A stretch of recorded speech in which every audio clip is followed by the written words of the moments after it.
Before this movie was even to be released, it was already making headlines. Hollywood just pulled off what everyone thought was impossible. Not because it's easy, not because it's safe, but because no one else dared to touch it. A film about Michael Jackson isn't just a movie, it's a risk, a legacy, and honestly, a potential disaster waiting to happen. So why would anyone say yes to making it? Stay with me, because the real reason is bigger than the music. When the first footage of Michael dropped, something strange happened. People didn't just watch it, they paused. For a split second, people thought they were looking at real footage of Michael Jackson. Not a tribute, not CGI, not some random actor in a wig, but him. And that moment alone tells you something powerful. This isn't just another biopic. But here's the thing, most people don't realize. Hollywood has tried and failed to capture icons like this before, and that's exactly why this movie matters. Think about it. How do you recreate someone who wasn't just famous, but global culture itself? Michael wasn't just making songs, he was creating moments. The first moonwalk, the Thriller video, the Super Bowl performance. These weren't just performances, they were history. And most biopics, they only scratch the surface. But Michael is trying to do something much harder. Not just show what he did, but why he did it. And that's where things get really interesting. Because telling Michael Jackson's story isn't just about music, it's about contradiction. You're not just telling the story of a genius. You're telling the story of one of the most controversial figures in pop culture. The same man who gave the world joy is also surrounded by questions, debates, and divided opinions. So now imagine this.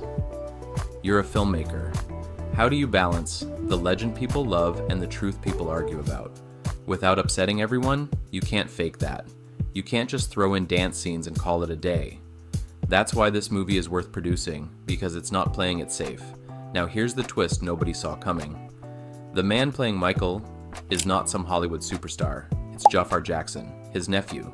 And at first that sounds like a risky move, right? Like, oh, family connection, easy casting. But then you see him perform.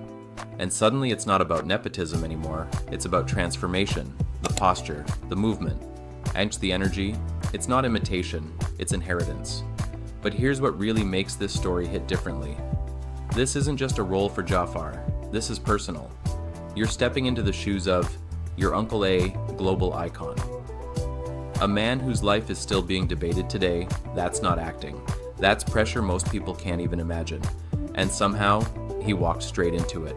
Not running from the legacy, not hiding behind it, facing it. Now let's be real for a second. Some people are already saying, do we really need another biopic? Fair question, but this isn't just about revisiting the past, it's about understanding it.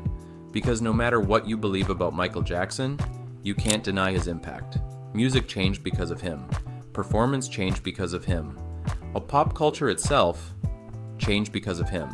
And if a story that powerful is told the right way, it doesn't just entertain, it makes people feel something again. So here's the real question. Can one movie truly capture a man who felt larger than life? Can it honor the genius without ignoring the complexity? Can it make a new generation understand why the world once stood still, just to watch one man perform? We're about to find out. But one thing is already clear. This isn't just a movie being made, it's a legacy being challenged, a story being reclaimed, and a risk. Hollywood rarely takes any more. Some stories are too big to tell. This one, it refused to stay untold. If you made it this far, I want to hear from you. Do you think this movie did Michael Jackson justice, or is it a risk that could backfire? Drop your thoughts in the comments. Don't forget to like, subscribe, and share this with someone who still remembers where they were the first time they saw the moonwalk.